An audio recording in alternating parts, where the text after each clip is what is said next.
मजा जदी लिहब ए राजा सहल जियब। त का कहलू हो ए आ रंडो आ छिनरू हमारा बुरी के माजा लेब त राजा 100 साल जियब। हमरा बुरी के मजा जदी लिहब ए राजा 100 साल जियब। तो ए रंडो आ छिनरू तारा बुरी के लेला से लोग 100 साल कैसे जी सकता? तारा ऐसा बूढ़ में कौन खूबी बा कि लोग लीही तो 100 साल जी ही?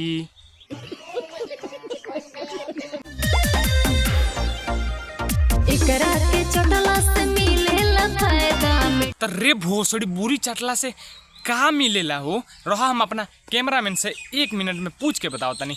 ए कैमरामैन, बुरी चटला से का मिलेला? एनर्जी मिलेला और उसे का होखेला? देह में फुर्ती बढ़ेला। बाप रे, हमरा त ना पात्र रलख ए छिनरू। मेडिकल में सही बतावेला बेदा संघियारो के पानी जदी पियब। त ए रंडी हमरा लाड़ो के पानी पीला और फिर कह तू 100 साल जियबू। फिर फालतू आई बतियावो फालतू मिली न कहीं ऐसन सामान हो।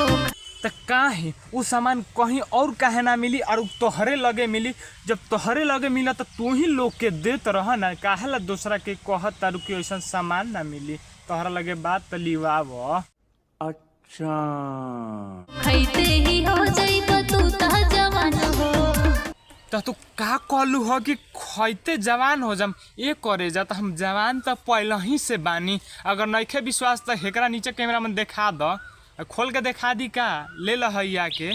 शाबाश बेटा, बहुत बढ़िया। सबका से अलग हो एकर स्वाद हो, जे भी खइलस हो गइल बद हो।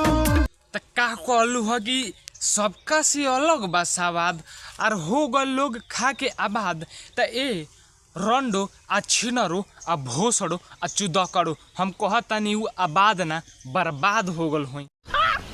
मस्त जोक मारा रे, या हंस रे हलकट हंस। लाहे जे मजा कर लिहब ए राजा 100 साल जियब। हमरा घूरे के मजा जदी लिहब ए राजा 100 साल जियब। तो ए रंडो ए चुदकड़ो ए छिनरू हमारा नइखे जिए के 100 साल। जेकरा के जियावे को ओकरा के जियाव, अपना बुरी चटा के चाहे मुआव। हमरा से मतलब नहीं के हमरा जितना कहे के रलख उतना हम तारा के रेल देनी पेल देनी। और देखा तारे होई देहिया यही से तार ता बूढ़ में पेलम त बूढ़ चोदो हग देबू।